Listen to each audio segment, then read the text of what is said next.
Hello friends, मैं doctor Ravindra and chemistry teacher.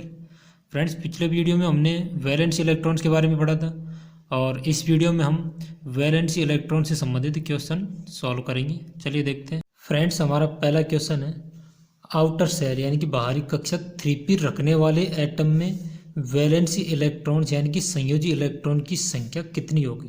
यानी कि जो बाहरी कक्षक जिस 3p2 रखता है उस एटम में वैलेंसी या संयोजी इलेक्ट्रॉन्स की संख्या क्या होगी। तो हम 3p2 बाहरी कक्षक रखने वाले एटम का इलेक्ट्रॉनिक विन्यास लिखते हैं, जिसके एंड में 3p2 आएगा, वो वहाँ जाकर हम इलेक्ट्रॉनिक विन्यास को लिखना बंद कर देंगे। ठीक है, तो फ्रेंड्स ये इलेक्ट्रॉनिक विन्यास हो गया 1s2 2s2 2p6 3s2 3p2। इसका जो भी हम बात कर रहे थे कि वो कौन सा एटम जिसमें 3p2 बाहरी यानी कि आउटर सेल हो, तो ये आउटर सेल हो गए, बाहरी कक्षक हो गया 3p2। अब इसमें हम फ्रेंड्स क्या देखेंगे, वैलेंसी इलेक्ट्रॉन्स देखेंगे। तो जैसे हमने पिछली क्लास में पढ़ा है कि 2 8 और यहाँ ये भी 8 को फॉलो करना चाहिए, उसके बाद में जो होंगे वो 18 को। तो फ्रेंड्स इसमें एक बात और ध्यान देने की है कि 2 हम सिर्फ एक ही ऑर्बिटल में काउंट करते हैं। क्यों करते हैं? क्योंकि एटॉमिक जो फर्स्ट जो क्लास होती है, पहला जो वर्ग होता है, उसमें 2 ही होते हैं, यानी कि एक ही ऑर्बिटल होता है। उसके बाद में जो सेकंड आता है, इसमें सेकंड जो क्लास होती है इसमें दोनों ऑर्बिटल होते हैं। थर्ड जो क्लास होती है इसमें ये दोनों ऑर्बिटल होते हैं। उसके बाद में जो क्लास होंगी उनमें 3 ऑर्बिटल होंगे, जिसमें डी भी इंक्लूड होगा। ठीक है, तो इसलिए इसमें हम 2 को काउंट करेंगे, इसमें 1 को काउंट करेंगे। तो 1 के 2 होने चाहिए और इसमें 2 में 8 इलेक्ट्रॉन होने चाहिए और इनमें भी 8 इलेक्ट्रॉन होने चाहिए। लेकिन यह 8 इलेक्ट्रॉन ना होकर सिर्फ 4 ही इलेक्ट्रॉन है। तो यानी कि इसके बाद में इस ऑक्टेट कंप्लीट होने के बाद में जो भी इलेक्ट्रॉन ऑक्टेट कंप्लीट नहीं कर पा रहे, जो भी ऑर्बिटल अपना ऑक्टेट कंप्लीट नहीं कर पा रहे हैं और उनमें इलेक्ट्रॉनों की संख्या 8 से कम है, वो बाकी के सारे इलेक्ट्रॉन्स क्या कहलाएंगे, वैलेंसी इलेक्ट्रॉन्स कहलाएंगे। तो फ्रेंड्स हमें पता है कि इनमें कितने इलेक्ट्रॉन्स हैं, 4। तो 4 वैलेंसी इलेक्ट्रॉन होंगे, तो सही आंसर क्या हो गया, 4। फ्रेंड्स हमारा नेक्स्ट क्वेश्चन है, मैग्नीज के संयोजी या वैलेंसी कक्षक का विन्यास निम्न में से क्या होता है। यानी कि मैग्नीज जो है उसके वैलेंसी ऑर्बिटल का विन्यास इनमें से क्या होगा, ए बी सी डी, इनमें से कौन सा होगा। तो सबसे पहले हम मैग्नीज का जो है इलेक्ट्रॉनिक विन्यास लिख कर देख लेते हैं। तो फ्रेंड्स हमको पता है कि मैग्नीज का एटॉमिक नंबर होता है 25 यानी कि 25 होता है, और मैग्नीज का इलेक्ट्रॉनिक विन्यास होता है 1s2 2s2 2p6 3s2 3p6 4s2 और 3d5 होता है। ठीक है फ्रेंड्स, तो इसमें वैलेंसी ऑर्बिटल कौन से होंगे, वैलेंसी कक्षक जो है कौन से होंगे, ये 2 8 8 और यहाँ होने चाहिए 3 को इंक्लूड करके 18, लेकिन यहाँ 2 ही है और 18 कंप्लीट नहीं हो रहा। तो इसका मतलब ये दोनों क्या होंगे, इसके वैलेंसी ऑर्बिटल यानी कि वैलेंसी कक्षक होंगे और ये होंगे वैलेंसी इलेक्ट्रॉन्स। तो वैलेंसी ऑर्बिटल का इलेक्ट्रॉनिक यानी कि वैलेंसी ऑर्बिटल या वैलेंसी कक्षक का विन्यास क्या होगा, 4s2 3d5। तो कौन सा है, 4s2 3d5, यानी कि सी इसमें राइट आंसर है। इसके बाद नेक्स्ट क्वेश्चन है हमारा, निम्न में से कौन सा एटम 0 वैलेंसी इलेक्ट्रॉन रखता है। यानी कि कौन सा एटम 0 संयोजी इलेक्ट्रॉन्स रखता है, जिसमें 0 संयोजी इलेक्ट्रॉन्स होते हैं, जिसके इलेक्ट्रॉन्स केमिकल बॉन्डिंग में पार्टिसिपेट नहीं करते हैं। तो फ्रेंड्स ये देखने के लिए सबसे पहले हमें इनका इलेक्ट्रॉनिक विन्यास पता होना चाहिए, और इलेक्ट्रॉनिक विन्यास से पहले हमें इनका एटॉमिक नंबर पता होना चाहिए। तो हमें पता है कि कैल्शियम का जो है एटॉमिक नंबर होता है 20। ठीक है फ्रेंड्स, उसके बाद में सेलेनियम का एटॉमिक नंबर होता है 32 यानी कि 34 होता है, और आर्गॉन का एटॉमिक नंबर होता है 18 यानी कि 18 होता है, और गैलियम का होता है फ्रेंड्स, गैलियम का एटॉमिक नंबर होता है 31। ठीक है फ्रेंड्स, अब हमको इनका इलेक्ट्रॉनिक विन्यास देखना है। तो देखते हैं फ्रेंड्स मुझे ये सब इसलिए करना पड़ता है ताकि वीडियो ज़्यादा लंबी ना हो। ठीक है, इसलिए मुझे ये सब लिखने के बाद में फिर से स्टार्ट करना पड़ता है।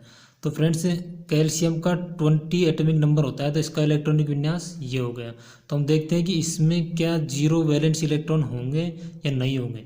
तो फ्रेंड्स, हम देखते हैं कि ये 2 हो गया, 8 हो गया, 8 हो गया, और यहाँ होना चाहिए 18, लेकिन यहाँ 18 नहीं है, 2 ही है। तो यानी कि इसमें जो वैलेंसी इलेक्ट्रॉन्स होंगे उनके नंबर कितना होगा, 2 वैलेंसी इलेक्ट्रॉन। यानी कि ये तो इसका ऑप्शन ये तो हो ही नहीं सकता।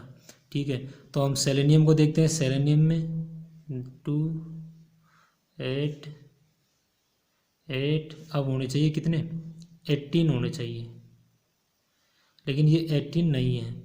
10, 12 4 16 होने कितने चाहिए थे, 18। फ्रेंड्स, समझ में आ रहा है आपको, कितने होने चाहिए थे, 18 होने चाहिए थे। 2, 8, 8 18 के हैं, लेकिन यहाँ कितने हैं, 16 है। तो इसमें वैलेंसी इलेक्ट्रॉन्स का नंबर कितने हो गए, 16। तो यानी कि इसमें भी 0 तो नहीं होगा, तो ये भी ऑप्शन सही नहीं है, ये भी गलत हो गया हमारा। ठीक है, अब हम देखते हैं आर्गन का। आर्गन का हम देखते हैं कि इसमें 2 हो गया, 8 हो गया, 8 हो गया। अब 2, 8, 8 के बाद में कोई भी इलेक्ट्रॉन नहीं है, यानी कोई ऑर्बिटल नहीं होगा, तो इलेक्ट्रॉन भी नहीं होंगे। तो इसका मतलब इसमें कितने इलेक्ट्रॉन है, वैलेंस इसके ऑक्टेट कंप्लीट होने के बाद में कोई इलेक्ट्रॉन नहीं है, तो इसमें 0 इलेक्ट्रॉन्स, वैलेंस इलेक्ट्रॉन्स कितने हो गए, 0। तो फ्रेंड्स, हमारा जो सही आंसर कौन सा है, सी है, यानी कि आर्गन इस होगा जिसमें 0 वैलेंसी इलेक्ट्रॉन्स होंगे। लेकिन हम एक और देख लेते हैं कि इसमें क्या होता है। तो इसमें भी फ्रेंड्स हम देखते हैं कि 2, 8, 8 और ये हो गए 13, यानी कि इसमें वैलेंसी इलेक्ट्रॉन 13 है, यानी कि ये भी 18 होने चाहिए थे, लेकिन 13 ही है, तो ये भी राइट नहीं है। तो हमारा राइट आंसर क्या होगा, सी, यानी कि ऑर्गन जिसमें 0 वैलेंसी इलेक्ट्रॉन होंगे। तो फ्रेंड्स, हमारा नेक्स्ट क्वेश्चन है, निम्न में से किस एटम में वैलेंसी इलेक्ट्रॉन की संख्या या वैलेंसी इलेक्ट्रॉन के नंबर 5 होते हैं। तो इसके लिए हमको 4 ऑप्शन दिए गए हैं, तो इनमें से देखना है कि किस में वैलेंसी इलेक्ट्रॉन्स का नंबर 5 होता है। तो हम इनका इलेक्ट्रॉनिक विन्यास देखते हैं पहले।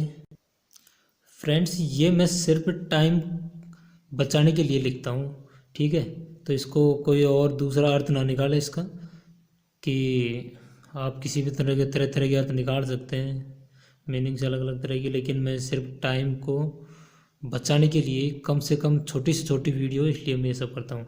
तो ऑक्सीजन का एटॉमिक नंबर 8 होता है, तो ऑक्सीजन का इलेक्ट्रॉनिक विन्यास ये होगा। पिछली वीडियोज में आप और देख लिया होगा ये चीज़। तो इसमें हम देखते हैं कि इसमें कितने वैलेंसी इलेक्ट्रॉन्स होंगे, 2 के बाद में 8 होने चाहिए, लेकिन 8 ना होकर ये कितने, 6 ही है। तो इसमें वैलेंसी इलेक्ट्रॉन कितने हो गए, अगर 8 होते तो 0 हो जाता, क्योंकि 2, 8, 8, 18 का रूल फॉलो होता। तो इसमें वैलेंसी इलेक्ट्रॉन 6 हो गए, यानी कि फर्स्ट ऑप्शन नहीं होगा। हमको कितने चाहिए, 5। कार्बन में देखते हैं हम, कार्बन में 2, उसके बाद में 8 ना होकर ये कितने ही रह गए, 4 ही। 8 होते तो 0 होता वैलेंसी इलेक्ट्रॉन, लेकिन 2 के बाद में बाकी बचे वो वैलेंसी इलेक्ट्रॉन होंगे, तो इसमें 4 वैलेंसी इलेक्ट्रॉन्स होंगे। तो ये भी ऑप्शन नहीं है, क्योंकि हमको चाहिए 5। हम यह देखते हैं कि इसमें 2 हो गए और इसमें 8 हो गए, और इसके बाद में कोई इलेक्ट्रॉन नहीं, यानी कि इसमें वैलेंसी इलेक्ट्रॉन की संख्या कितनी हो गई, 0। कोई वैलेंसी इलेक्ट्रॉन नहीं है, तो ये भी गलत होगा, क्योंकि हमको चाहिए 5 वैलेंसी इलेक्ट्रॉन। हम यह देखते हैं कि यह 2, इसके बाद में 8 इलेक्ट्रॉन तो हो नहीं रहे, 8 नहीं हो रहे, तो इसका मतलब जो बाकी ये जो इलेक्ट्रॉन बचे हैं ये क्या होंगे, वैलेंसी इलेक्ट्रॉन माने जाएंगे, और इनके नंबर कितने हैं, 5, यानी कि सही आंसर हमारा कौन सा हो गया, डी। फ्रेंड्स, हमारा जो नेक्स्ट क्वेश्चन है वो ये है कि निम्न में से 27 एटॉमिक नंबर वाले एटम में कितने वैलेंसी इलेक्ट्रॉन्स होंगे, यानी कि जिसका एटॉमिक नंबर 27 है, परमाणु क्रमांक 27 है, उस एटम में वैलेंसी इलेक्ट्रॉन या फिर संयोजी इलेक्ट्रॉन्स कितने होंगे, हमें ये चीज़ पता करनी है। तो हमें क्या करना पड़ेगा, 27 एटॉमिक नंबर वाले में हमें पता है कि 27 इलेक्ट्रॉन्स होंगे, तो हम उसका इलेक्ट्रॉनिक कॉन्फ़िगरेशन यानी कि इलेक्ट्रॉनिक विन्यास लिखते हैं। तो इसका इलेक्ट्रॉनिक विन्यास होगा 1s2, 2s2, 2p6, 3s2, 3p6, 4s2, 3d7 होगा। ठीक है फ्रेंड्स, तो हमें क्या पता करना है, वैलेंसी इलेक्ट्रॉन पता करने हैं। तो हमें पता है कि ये 2 हो गए, ये 8 हो गए, ये भी 8 हो गए, इसके बाद में 18 होने चाहिए, लेकिन 18 नहीं है। अगर 18 को नहीं है, 18 से कम है, तो बाकी जो भी होंगे 18 से कम जितने भी होंगे वो सारे क्या होंगे, वैलेंसी इलेक्ट्रॉन्स होंगे।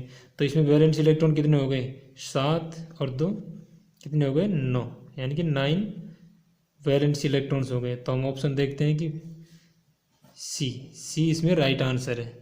ठीक है गाइस।